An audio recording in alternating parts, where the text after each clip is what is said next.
ኦሮማን በእውቀቱ ስዩም።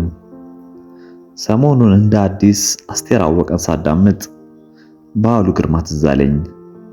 የበዓሉን ኦሮማይ ታስታውሱታላችሁ? ጸጋዬ ለማርያም ጋዜጠኛ ነው። ሮማን የተባለች ውብ ኩሩ እጮኛ አለችው።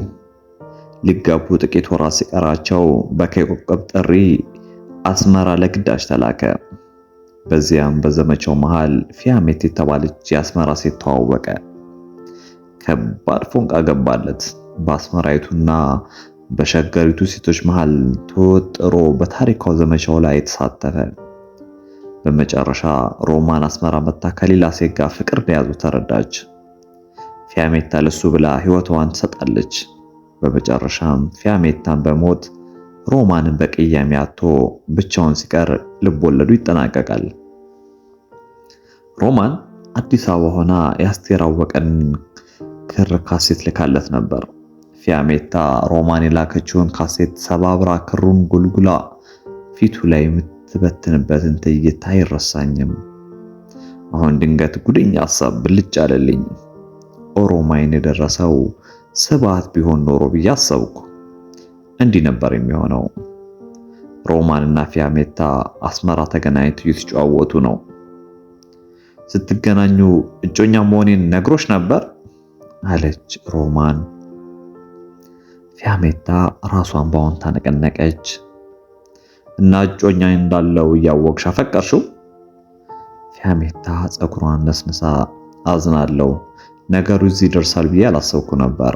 ሕይወት እንደ ደራሽ ውሃ ገፍቶ የት እንደሚያደርሰን አናውቅም አለችና በስፕራይት ጠርሙስ የተቀዳ ቢራዋን ስትጎነጭ የቢራ ጠርሙሶች ተለቅመው ለምሽግ መስሪያ ወደ ናቅፋ ስለተወሰዱ አስመራ ውስጥ የቢራ ጠርሙስ እጥረት ሰፍኗል። ለጥቂት ሰከንዶች በዝምታ ተዋጡ። ጸግሽ ነገ ወደ ግንባር ይሄዳል አለች ሮማን። አውቃለሁ መለሰች ፊያሜታ። በወጣበት ይቀራል የሚል ስጋት አለኝ አለች ሮማን እንባ ባቀረረ ዓይን የናቅፋ ተራራ ወዳለበት አቅጣጫ የተመለከተች። አትስኪ፣ ሻቢያ ጋዜጠኛ አይገለም አለች ፊያሜታ በውስጥ አዋቂ ስሜት። አይምሰልሽ፣ ሻቢያ ከመድፍ በላይ ብዕር፣ ወረቀትና ካሜራ ያሰገዋል። ጠመንጃቸውንም የሚያሟሹት ጸግሽን በመግደል ይሆናል። ፊያሜታ ዝም አለች። ሮማንም በጸጥታ ስታስብ ከቆየች በኋላ የምታግዢኝ ከሆነ ለጸግሽ አንድ የመጨረሻ ስጦታ ልሰጠው አስቤያለሁ። ምን? አለች ፊያሜታ።